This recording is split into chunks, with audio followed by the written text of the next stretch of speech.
మీ అక్క వచ్చిందా, నువ్వే వంట చేసావా అని ఏదేదో అడిగి బయటికి వెళ్ళిపోయారేంటి? ఎందుకు ఇలా ప్రవర్తిస్తున్నారు? ఏం ఆలోచిస్తున్నారు?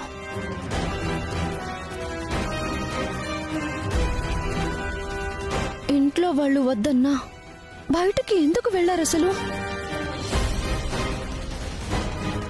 ఇప్పుడెవరైనా సడన్ గా వచ్చి అడిగితే ఎలా మేనేజ్ చేయాలి? వామ్మో, వచ్చేసారు, ఎవరో వచ్చేసారు. ఇప్పుడేం చేయాలి?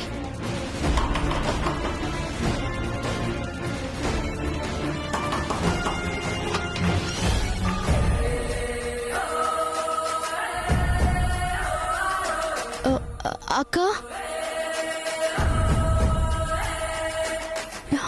అక్క,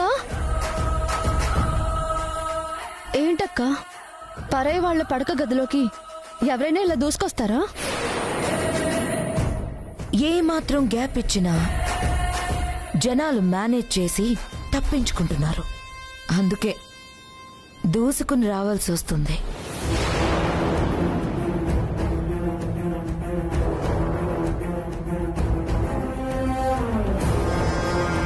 మరిదిగారేంటి ముసుగు తన్ని పడుకున్నారు?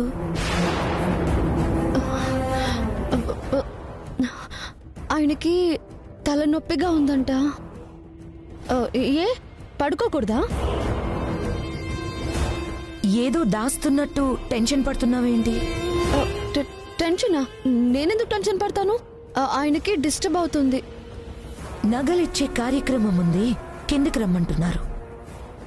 సరే, మీరు వెళ్ళండి, నేను రెడీ అయ్యి వస్తాను.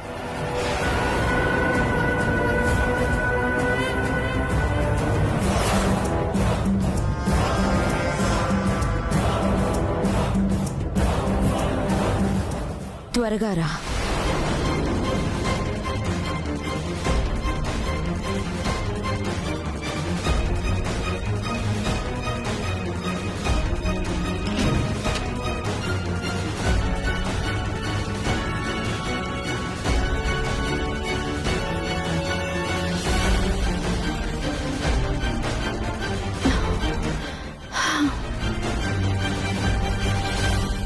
ప్రస్తుతానికి మేనేజ్ చేయగలిగాను. కిందికి వెళ్లేసరికి రాకపోతే అక్కడెలా మేనేజ్ చేయాలో ఏంటో.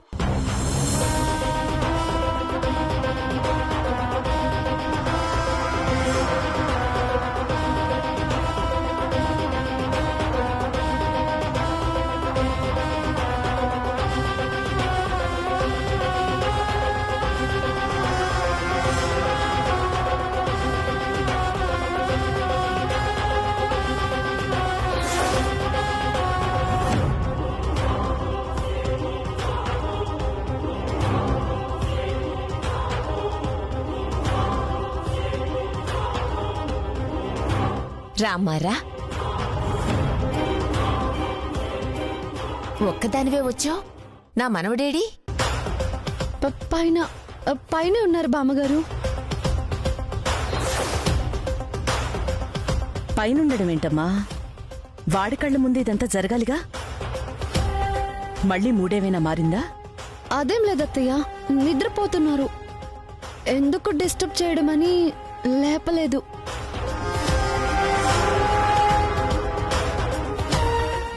జీవితంలో ఒకే ఒక్కసారి వచ్చే కార్యక్రమం అమ్మా ఇది. మనతో పాలు పంచుకోకపోతే ఎలా? అంజీ, నువ్వు వెళ్ళి రమ్మన్రా. వద్దు.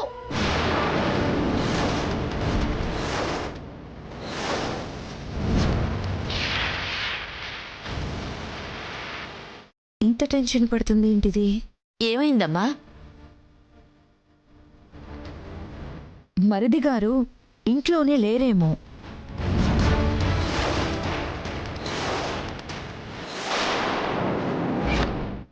లేడా? ఎక్కడికి వెళ్ళాడు?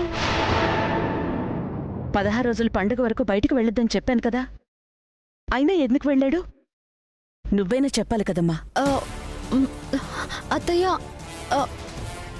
ఆయన పైనే ఉన్నారు. మరైతే ఎందుకు వద్దంటున్నావమ్మా? బాగా టైర్డ్ అయిపోయానని పడుకున్నారు అత్తయ్య. సగంలో లేపితే నొప్పి ఇంకా ఎక్కువైపోతుంది.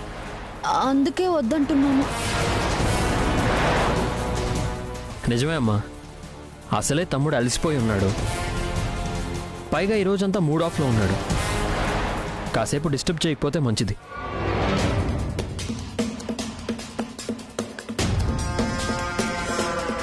మరెలారా? ముహూర్తానికి టైం అవుతోంది. ఈ ముహూర్తం తప్పితే మళ్ళీ ఎప్పుడు వస్తుందో తెలీదు. నిజమే అత్తయ్య. అలాగే కానిచ్చేద్దాం. వాళ్ళు లేచిన తర్వాతే అమ్మాయిని చూస్తాడులేండి. సరే అలాగే కాని వాడికి ఇష్టం లేకుండా బలవంతంగా కూర్చోబెట్టినా అది కష్టమే. గండం గట్టెక్కింది. ఇలా ఆయన్ని సపోర్ట్ చేస్తూ మేనేజ్ చేస్తే అయినా పిచ్చి పిచ్చి ప్రశ్నలు వేస్తూ టెన్షన్ పెట్టడం మానేస్తారు.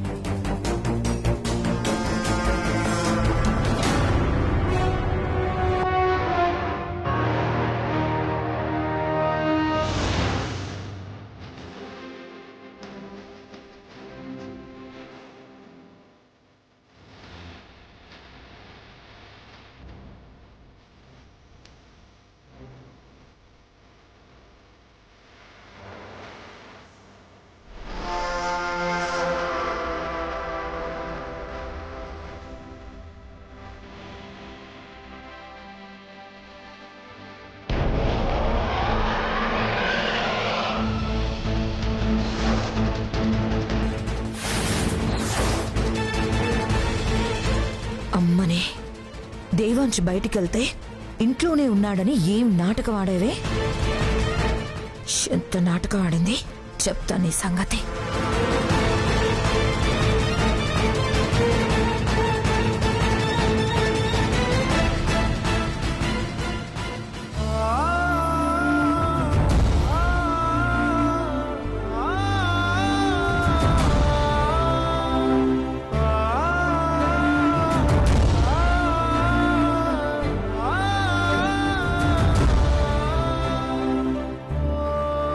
నీతో పెళ్ళవుతుంది, నీ వేలికి తొడగాలి అనుకున్నాను.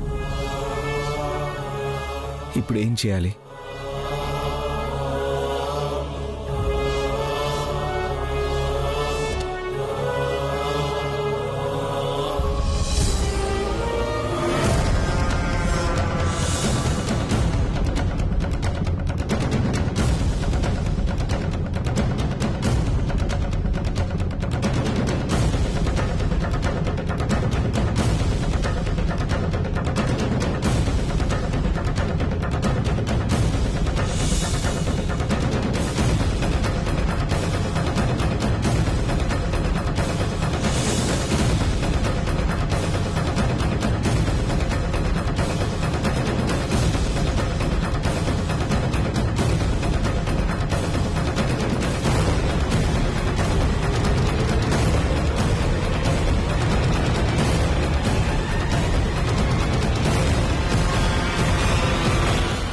మరిది గారు,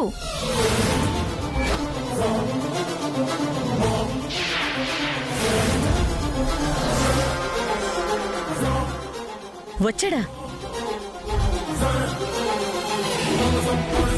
అటు కాదు, బయటికి చూడండి.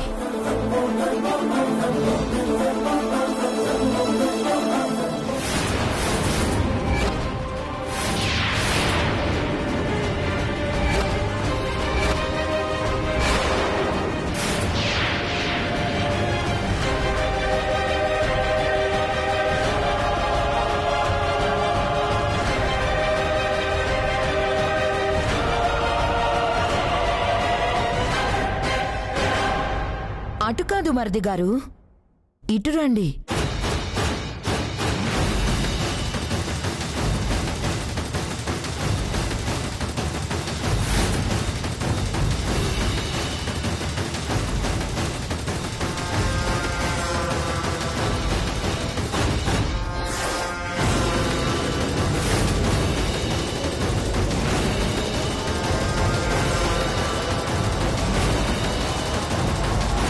నిన్ను బయటికి వెళ్ళొద్దన్నాం కదరా, బయట నుంచి వస్తున్నావేంటి?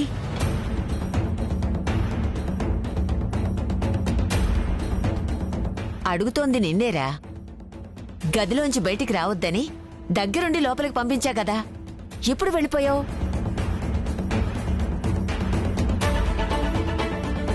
మరిదిగారి సంగతి వదిలేయండి బామ్మగారు.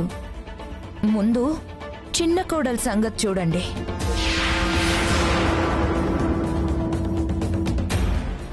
మరిదిగారు బయటికి వెళ్తే ఇంట్లో ఉన్నారు, ఒంట్లో బాలేదు అని ఎంత నాటకం ఆడింది.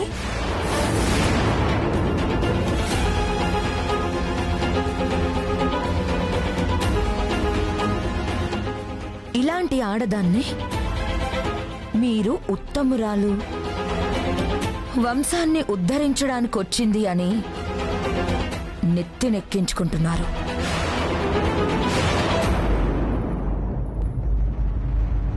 ఏంటమ్మా, నువ్వు అబద్ధం చెప్పావా?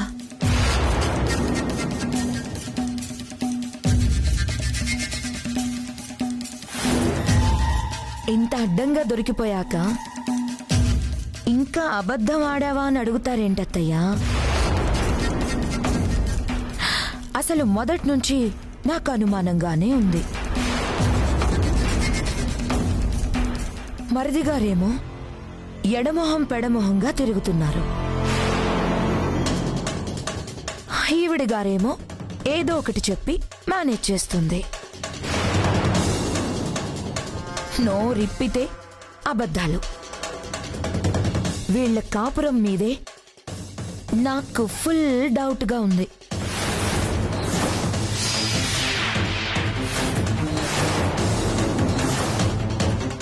అక్క, అబద్ధం చెప్పాను అనను, ఒప్పుకుంటాను. కానీ మా కాపురం గురించి మాట్లాడొద్దు. నన్ను ప్రేమించి పెళ్లి చేసుకున్నారు, నాతో సరిగ్గా ఉండరని నువ్వెందుకు అనుకుంటున్నావు?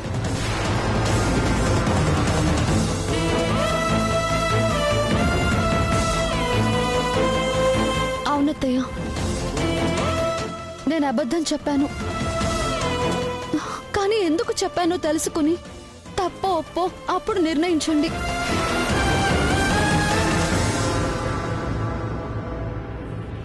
పాపం ఆయన ఫ్రెండ్ ఎవరికో చాలా సీరియస్ గా ఉందంట.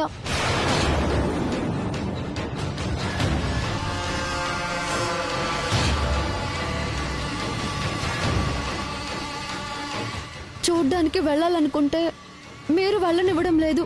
అందుకే పొద్దున్నుంచి ఆయన మూడ్ ఆఫ్ లో ఉన్నారు. మూడ్ ఆఫ్ లో ఉన్నారు అంటే కారణం అదే. మా మధ్య ఏదో జరిగి నాతో సరిగ్గా ఉండలేక కాదు. పాపం ఆయన ఫ్రెండ్ని చూడకుండా ఉండలేక, మీ మాట కాదని బయటికి వెళ్ళలేక బాధపడుతుంటే ఏదో ఒకలాగా మేనేజ్ చేస్తాను, వెళ్ళి రండి అని నేనే పంపించాను.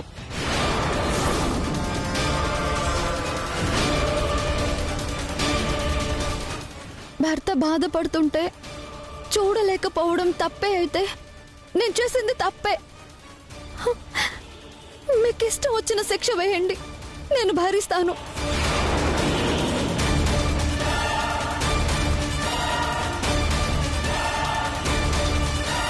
మళ్ళీ ఏదో కథల్లేసింది. మరిది గారు, మీరు చెప్పండి, నిజంగా మీ ఫ్రెండ్కి సీరియస్గా ఉందా? ఉండే ఉంటుంది, లేకపోతే ఇంతసేపు అమ్మాయి చెప్తుంటే కాదనేవాడు కదా. ఫ్రెండ్కంత బాగా లేకపోతే ఒక మాట చెప్పొచ్చు కదరా, మేం పంపించేవాళ్ళం కదా. నువ్వు చేసింది తప్పే కాదమ్మా. భర్త బాధ చూడలేక మాట పడడానికి కూడా సిద్ధపడ్డావు చూడు, అది నీ గొప్పతనం.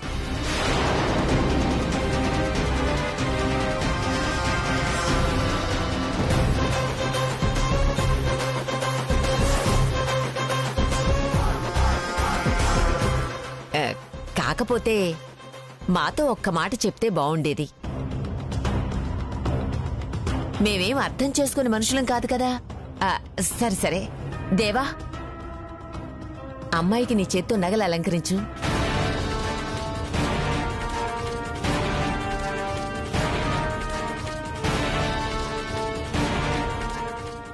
అలా చూస్తావేంటి నాన్న? నువ్విష్టపడి పెళ్లి చేసుకున్న అమ్మాయేగా. రా రా నాన్న.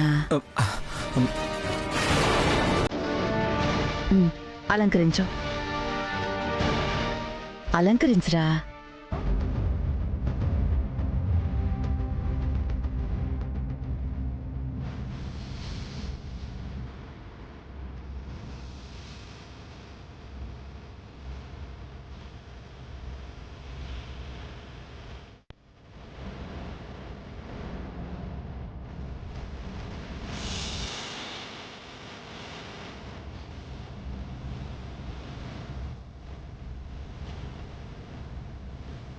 నీతో కలిసి బ్రతకాలని ఎన్నో కలలు కన్నాను.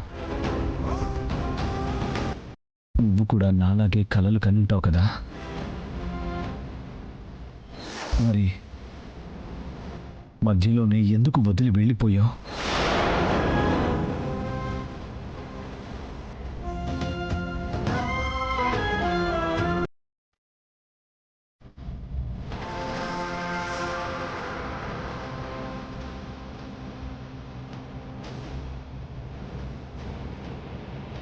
ఈ రోజేదో తప్పించుకున్నాను, కానీ ఆయన బాధ చూస్తుంటే వదిలేలా లేరు. ఈ రోజు కాకపోతే రేపు, రేపు కాకపోతే ఎల్లుండి కనిపించేంత వరకు వస్తూనే ఉంటారు.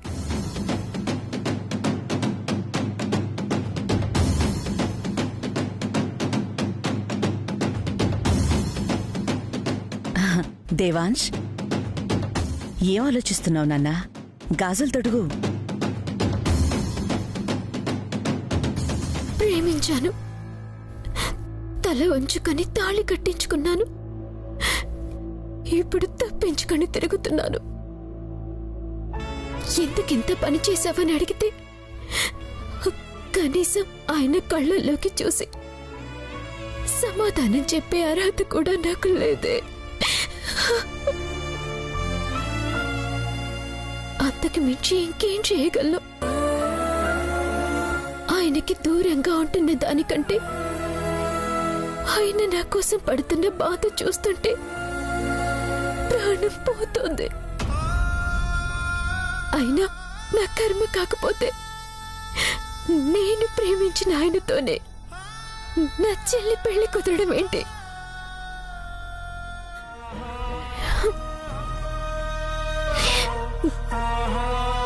కుదిరితే కుదిరింది.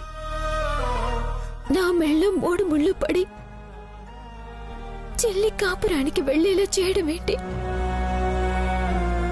నేనే పాపం చేశాను రామయ్య. ఎందుకు నా బతుకుతో ఎలా ఆడుకుంటున్నావు?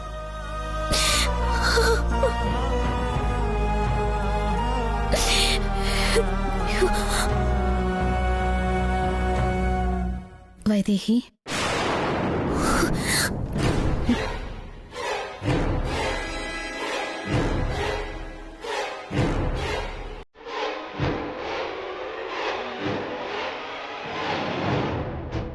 ఏమైందమ్మా?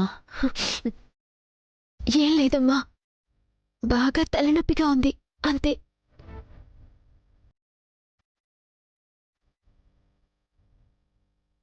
జరిగిన అన్యాయానికి సాక్ష్యంగా ఉన్నదాన్ని తలనొప్పికి గుండెల్లో బాధకి తేడా తెలుసుకోలేనా?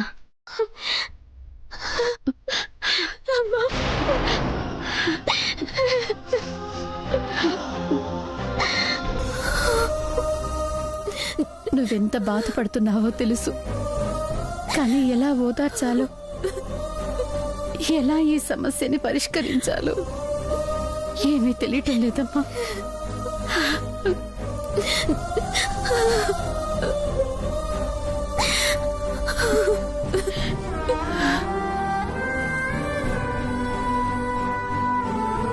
నీ మీద ఎంత ప్రేమున్నా నీ కన్న తల్లిని కాదు కదమ్మా, పెంచిన తల్లిని మాత్రమే కదా.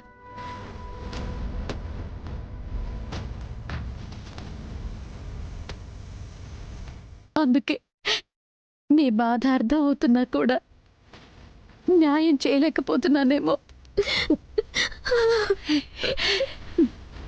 ఈ బంధం ఎందుకు వేశాడో, ఈ పరిస్థితుల్లో ఎందుకు ఉంచాడో ఆ రాముడికే తెలియాలి. ఆయన ఈ పరిష్కారం చూపాలి. ఇంకెవరి చేతుల్లో లేదమ్మా.